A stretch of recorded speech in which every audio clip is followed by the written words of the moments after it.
अस्सलामुअलैकुम स्टूडेंट्स, उम्मीद है हम सब खैरियत से होंगे। आज हम स्टार्ट करने जा रहे हैं physics class 10th new book के चैप्टर नंबर 12 वेव्स के एक्सरसाइज के एमसीक्यूज़।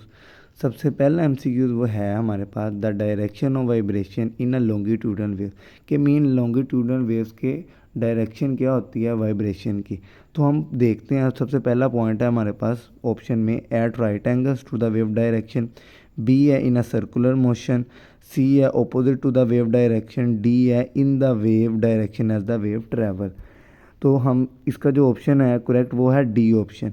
किस तरह डी ऑप्शन करेक्ट है? जब हम लॉन्गिट्यूडनल वेव्स के बारे में पढ़ा तो हम कहते थे कि वो लॉन्गिट्यूडनल वेव्स एक ऐसी वेव है जिसमें जो वेव है वो सेम डायरेक्शन में ट्रैवल कर रही हो, तो हम उसको क्या कहते थे? लॉन्गिट्यूडनल वेव्स है। या हम कह देते थे कि जो उसके पार्टिकल्स हैं वो मूव कर रहे हो parallel to the direction of propagation of wave, इसको हम कहते थे लॉन्गिट्यूडनल वेव। तो अगर हमें लॉन्गिट्यूडनल वेव्स की डेफिनेशन आती है तो हमें ये एमसीक्यूज भी आता होगा। उसके बाद हमारे पास सेकंड एमसीक्यूज है which part of a transverse wave carry the lowest point, कि ट्रांसफर वेव का कौन सा पॉइंट लोएस्ट पॉइंट को कैरी करता है। तो हमारे पास क्रस्ट है ऑप्शन ए, बी कंप्रेशन है, सी रेयरफैक्शन है, डी ट्रफ है। सबसे पहले एक हम ऐसा करते हैं, सबसे पहले हम ट्रांसवर्स वेव ड्रा करते हैं। ऊपर वाले पार्ट को क्रस्ट कहते हैं, नीचे वाले पार्ट की स्लोएस्ट पॉइंट को हम क्या कहते हैं? ट्रफ। तो इसका आंसर क्या होगा हमारे पास? ट्रफ। ट्रफ क्या है हमारे पास? लोएस्ट पार्ट है एक ट्रांसवर्स वेव का। आपको उम्मीद है ये समझ आ गया होगा। नंबर 3 पे आ जाता है which of the following waves type which of the following wave type requires a medium to travel. वो कहता है कि वेव की कौन सी ऐसी टाइप है जो किसी मीडियम को रिक्वायर करती है ट्रैवल करने के लिए। तो हमें सबसे पहले पता होना चाहिए हमारे पास मैकेनिकल वेव ऐसी वेव्स होती हैं जो कोई मीडियम रिक्वायर करती हैं कहीं ट्रैवल करने के लिए। तो मैकेनिकल वेव्स की एग्जांपल में हमारे पास आ जाता है साउंड वेव्स। क्या कौन सी आ जाती हैं? Sound wave. उसके बाद हमारे पास मेरी एमसीक्यू नंबर आ जाता है 4। वो कहता है the property of the wave which indicates how much energy it carry. कहता है वेव की कौन सी प्रॉपर्टी है कि जिसमें हमें पता लगता है कि इस वेव ने इतनी एनर्जी कैरी की हुई है। तो आपको याद होगा आपने पैरामीटर वेव्स में एम्पलीट्यूड के बारे में पढ़ा था। तो इसका आंसर क्या होगा? एम्पलीट्यूड। क्या आंसर होगा इसका? चौथे का एम्पलीट्यूड। देखते हैं हम, ये हमने एक वेव बनाई, एम्पलीट्यूड शो कर रहा है ये पॉइंट जिसको मैंने एरो लगाया है जिस पे। तो ये इसकी क्या शो कर रहा है? एनर्जी को शो कर रहा है कि इस वेव ने कितनी एनर्जी को कैरी किया होगा। उम्मीद है आपको ये समझ आ चुका होगा। उसके बाद हमारे पास आ जाता है एमसीक्यूज नंबर 5। वो कहता है एमसीक्यूज नंबर 5 में अ वेव फ्रंट इज़, के वेव फ्रंट क्या होता है? सबसे पहला point the distance between two crest, B a region of high pressure in a wave, C a line joining point that's vibrate in a phase, the D the outer edge of a wave medium. हम कहेंगे इसका answer है C, a line joining points that vibrate in a phase, के line के किसी wave के ऐसे point जो किसी एक फेज में सेम फेज में वाइब्रेट होते हैं। तो हमें आपको याद होगा पैरामीटर वेव में हमने वेव फ्रंट के बारे में भी पढ़ा था। मीन जो ये एक पॉइंट होगा जहाँ से वेव ज्वाइन हो रही होगी, एक ये पॉइंट है जहाँ पे वेव ज्वाइन हो रही है जिनको हम वेव फ्रंट कहते हैं। तो ये इसका आंसर है।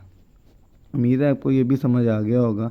उसके बाद हमारे पास आ जाता है 6, एमसीक्यूज नंबर 6। वो कहता है the wave phenomena which occur when wave change direction due to change in speed. कहता है कि कौन सा ऐसा फिनोमिना है कि जिसमें वेव की डायरेक्शन चेंज होती है ड्यू टू किसकी वजह से?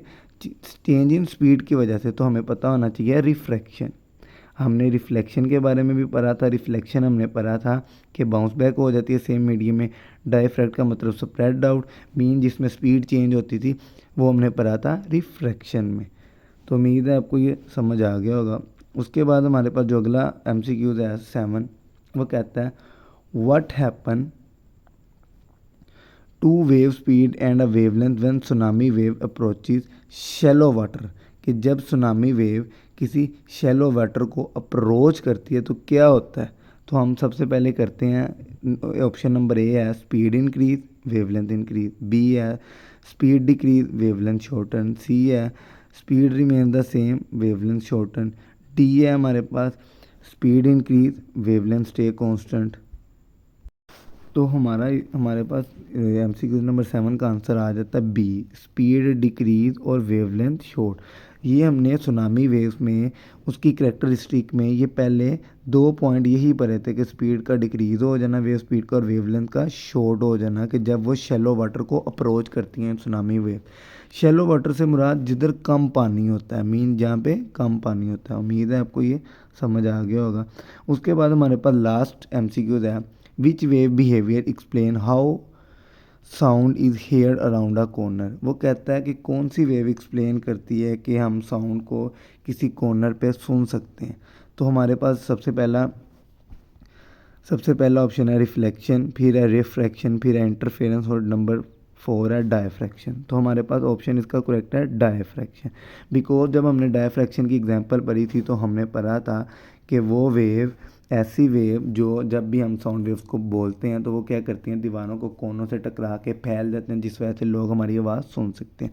तो इस फिनोमिना इस प्रोसेस को करते थे हम डायफ्रैक्शन। उम्मीद है आपको ये सब एमसीक्यूज अच्छे तरीके से समझ आ चुके होंगे। अगर आपको इनमें कोई कन्फ्यूजन हो तो आप कमेंट्स में मैसेज करके पूछ सकते हैं। अल्लाह हाफिज़।